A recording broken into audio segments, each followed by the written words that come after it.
So this is the workbook that we produced using the nXt tool, run on one of our case study models that we use for training.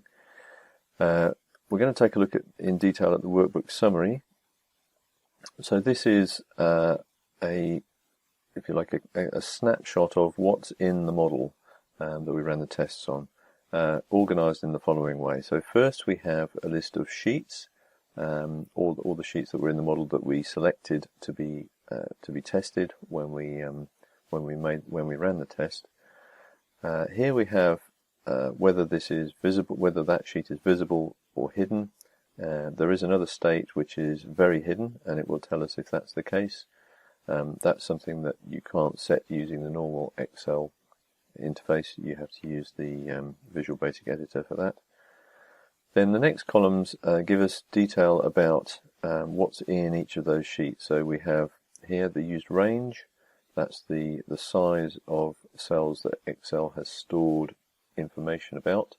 That is sometimes larger than the actual used range, where we've actually got something in the cells, and that can be accidentally the used range can accidentally be made rather large by formatting or saving something in a cell that's well outside the range that we're actually using, and then if that's deleted, it may still store that information or store that range of cells.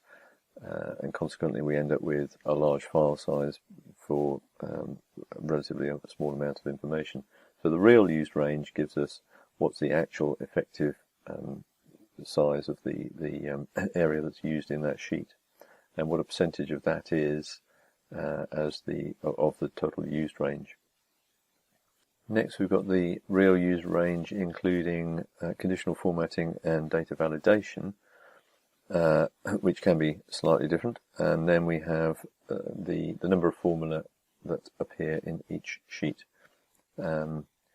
Then we've got the number of unique formulae. Now these are what we define as being formulae that are not a copy of the cell to the left or above.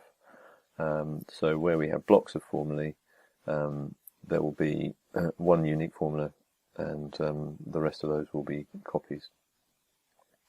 But what we can have is spaces in between unique formulae, such that we get the same unique formula appearing more than once on the same row, or you might have a formula that changes and then changes back. So repeated unique formulae are those where this is a unique formula, that is to say it's not a copy of the cell to the left or above, but it has appeared earlier on that row to the left of this particular cell that we're talking about.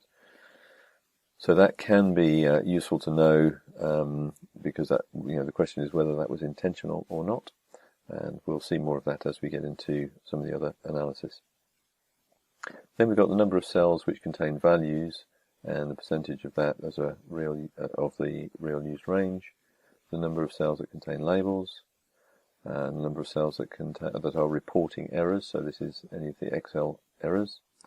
Then we have the number of blank cells within the range, and some other information that, whilst in this particular workbook that we analysed we don't have any of these features, we can also see if we have pivot tables, if we have any array formulae, array blocks, and then whether we have any charts, any shapes, and how many conditional formats and how many conditionally formatted cells we have, and how many data validation cells.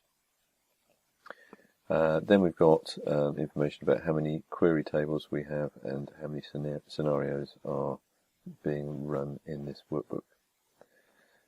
The last column here is a little representation, and I'll just zoom out there so we can see that a bit better.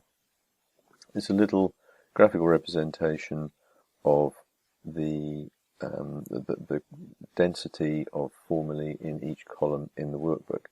So what we can see here is that this is the first column, column A, and that has a fairly high number of formulae or unique formulae, and that will be where these are labels. Then we've got another high density column here, and this is the first column in the timeline. We've got another one here, which is probably the first line in the first column rather in the summary part of the timeline.